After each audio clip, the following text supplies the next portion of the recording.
Hi అండి.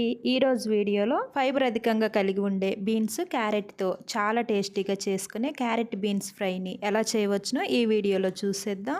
Pan వేడైన తర్వాత 2 టీ స్పూన్ల ఆయిల్ వేసుకొని ఇప్పుడు 1 టీ స్పూన్ పోపు దినుసులు వేసుకొని దీనిలో అరకప్పు ఉల్లిపాయ ముక్కలు ఇంకా 2 పచ్చిమిర్చి చీలికలు కొద్దిగా కరివేపాకు కూడా వేసుకొని దోరగా ఫ్రై అయిన తర్వాత దీనిలోకి నానబెట్టుకున్న అరకప్పు పెసరపప్పు కూడా వేసి కలుపుతూ 1 నిమిషం పాటు వేయించుకోవాలి.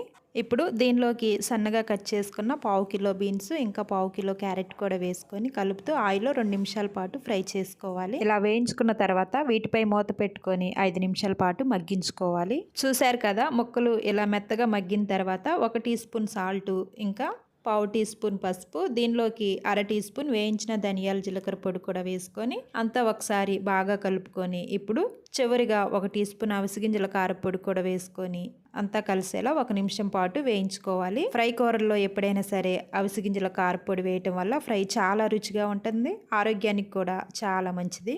అంతేనండి, చాలా రుచిగా ఉండి సింపుల్గా చేసుకునే beans carrot fry ready. Fibre అధికంగా కలిగి ఉండే ఈ ఫ్రైని మీరు కూడా ఒకసారి ట్రై చేసి చూడండి, చాలా రుచిగా ఉంటుంది. వీడియో నచ్చితే లైక్ చేయండి. Thanks for watching.